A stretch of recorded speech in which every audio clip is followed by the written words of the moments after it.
Welcome to the Portals Practice Gym. This practice is an extract from a live Portals event or a recorded Portals conversation. It is offered here as a standalone practice in the hope that it inspires you to apply it and integrate it to your ecology of living practices. If you care to try it and you find it effective, you can share it with others who you think will appreciate it too. Enjoy the discovery.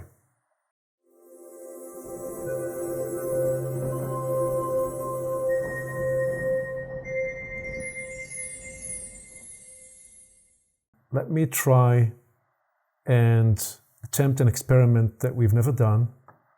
Paul and I, we're gonna bring a slide. I'm gonna do this live.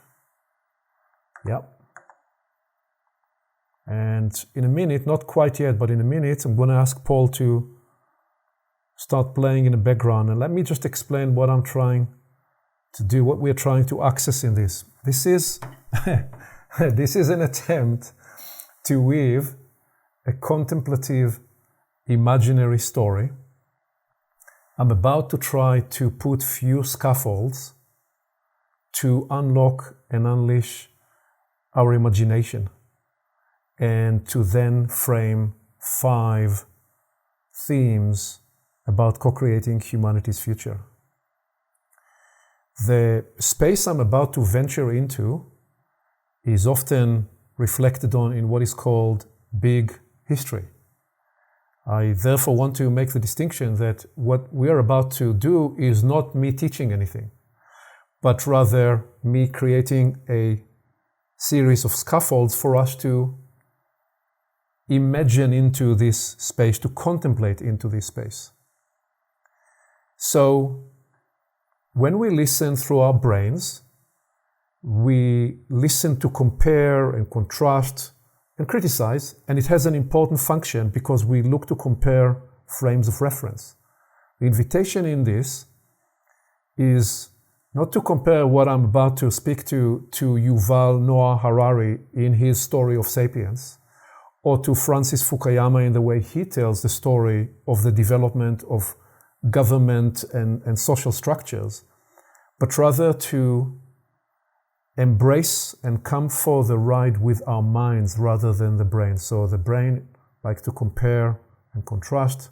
The mind is curious and contemplative and has the facility of a symphonic arrangement where we can each bring not just 2 or 3 or 4 or 5 data points, but we can create a cosmology of meaning that invites body, mind, and soul, sensing, feeling, embodying into this space.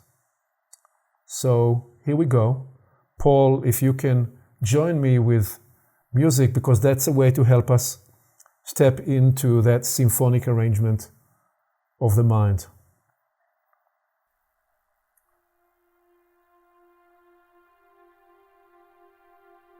The place this story begins is where it began for each and every one of us, which came to this world and appeared through a portal, through the birth canal, which is a portal, a miraculous portal for life.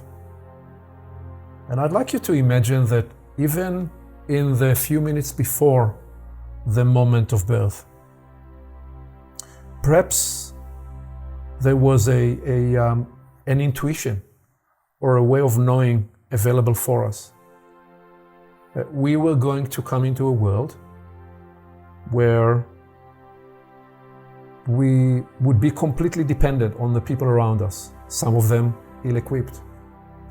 But we nevertheless trusted. This first miraculous presence that enveloped us at the time of birth was the flow of life that we can also describe as the presence of trust, presence of freedom, presence of love.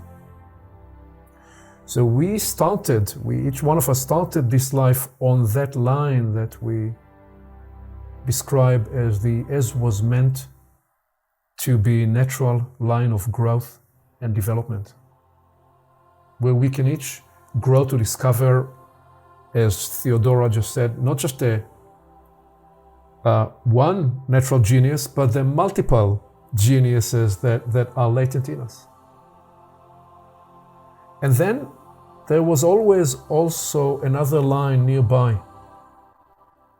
That line that we describe as the evolutionary line is the line that right next to our personal growth and development opportunity, there is the bigger arc of the human story that forever sensing, prodding, nudging to higher or more advanced or more sophisticated or more fully embodied and connected range of permissions and possibilities.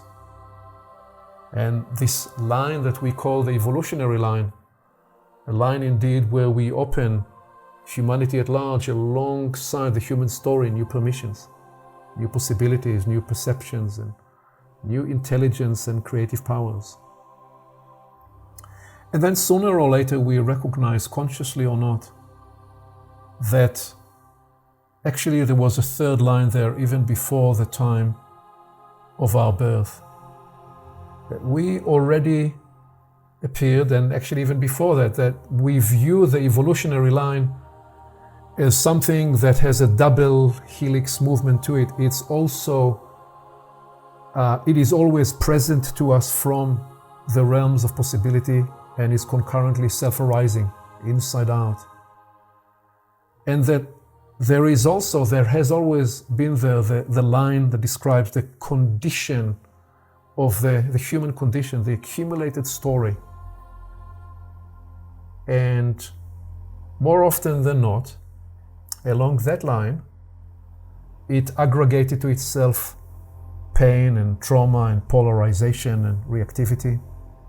And it's almost as though instead of the third blood system that flows in our veins is forever the presence of trust, there is a conditioning, not just because of our personal trauma or pain that we have each experienced, but through the collective aggregated print of the human experience that we learn very early in life to be on the defense, to be protective, to see that we are not found at fault, to play safe, to be the adult serious that we're supposed to be as a way of guaranteeing ourselves. All those conditionings, they are part of the condition line.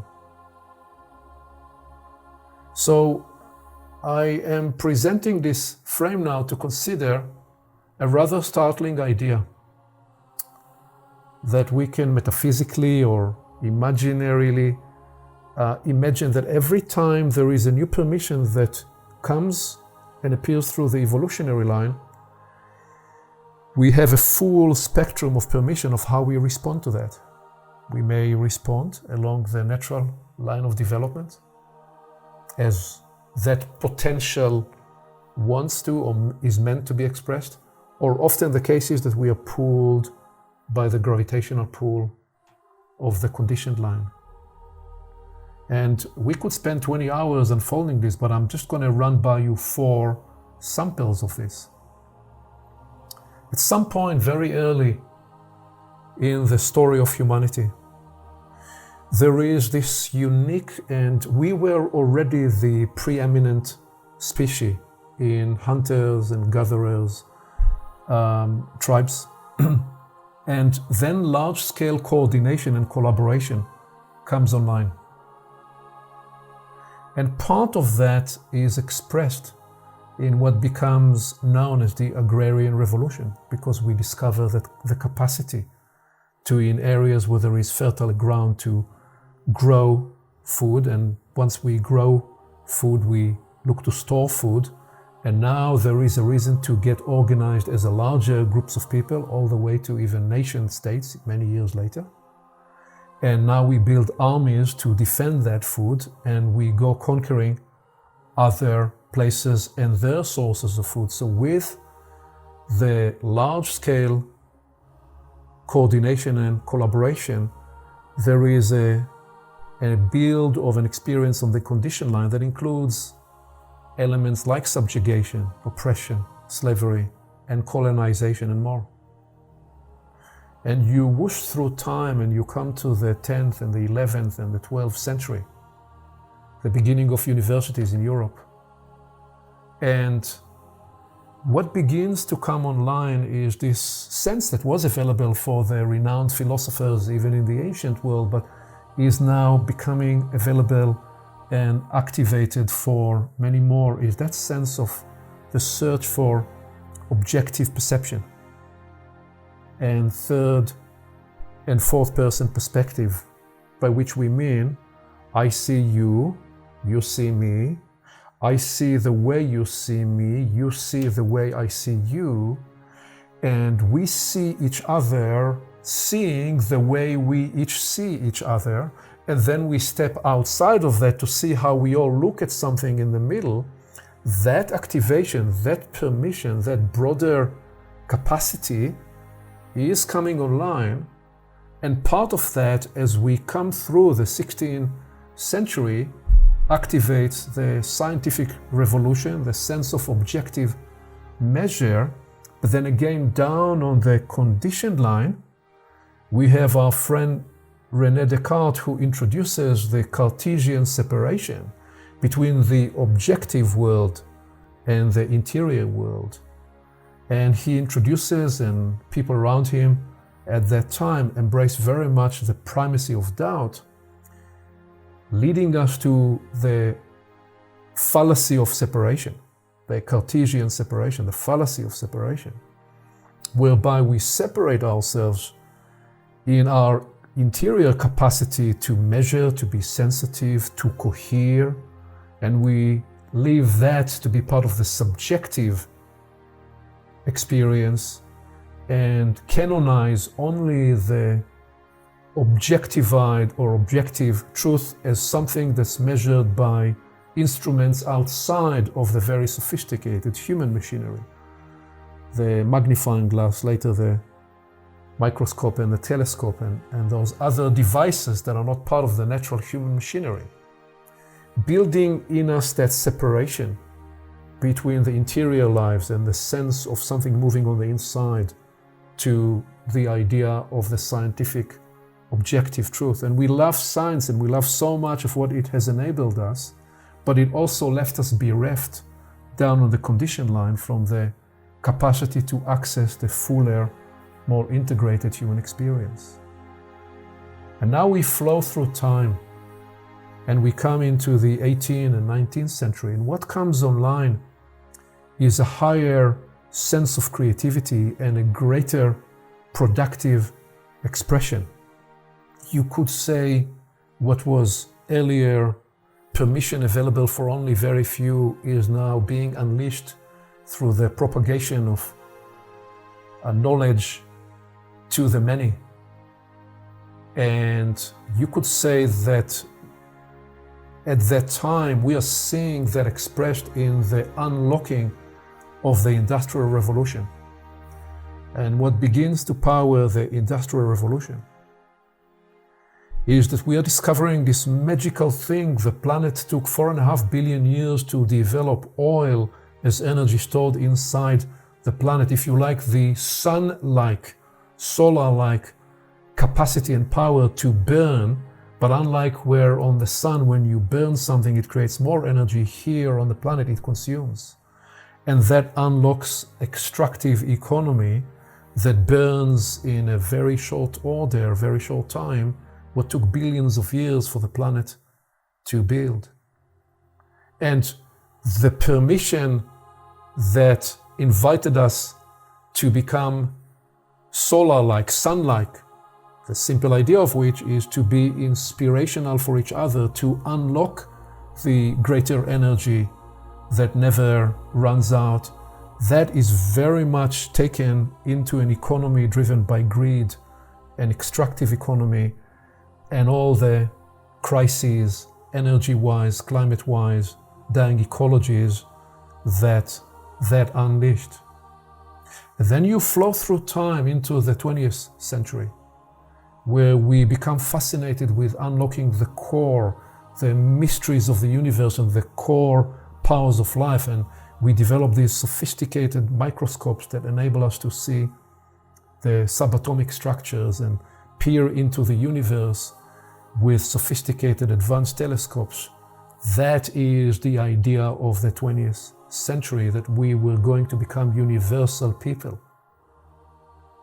And yet down on the condition line, driven by fear, by pain, by trauma, by conflict, by subjugation, we develop the atomic bomb and all that comes with that.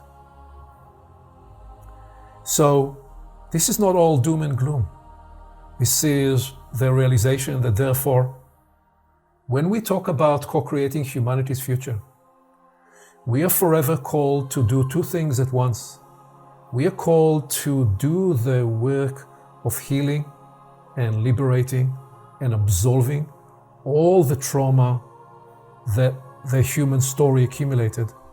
And we are called to do the evolutionary work that unlocks the new emergent potential.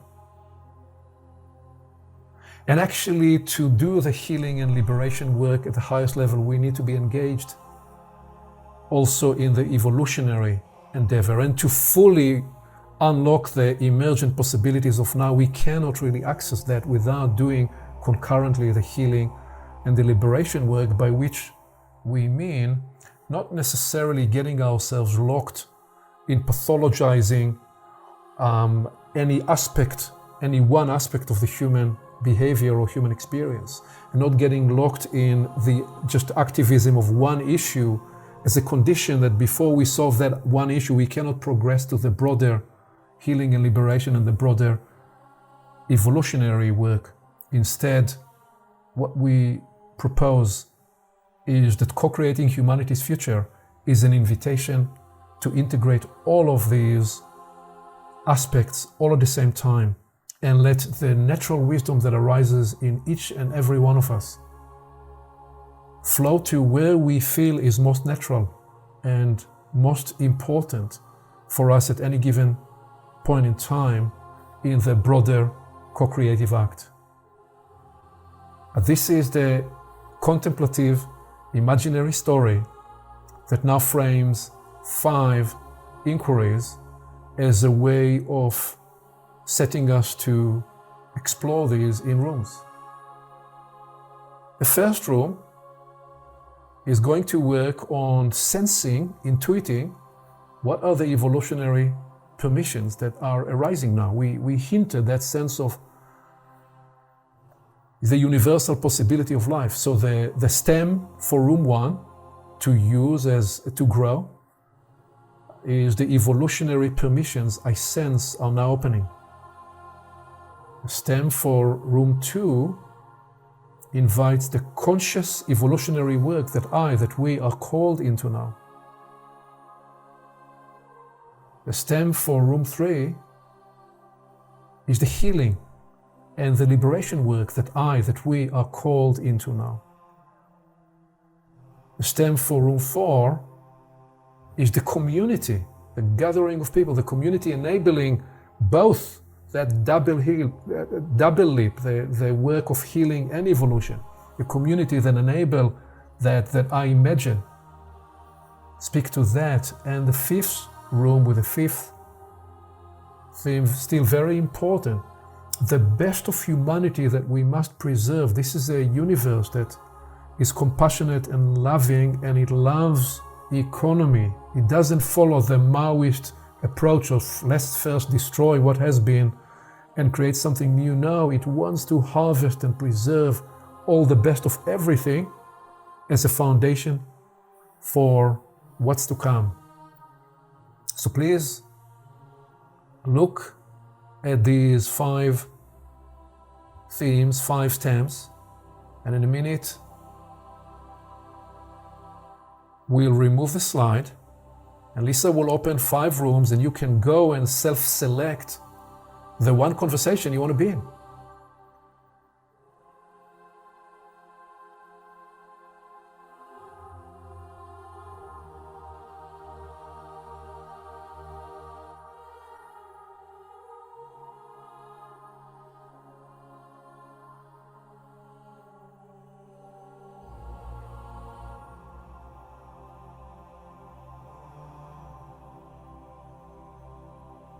Thank you, Paul.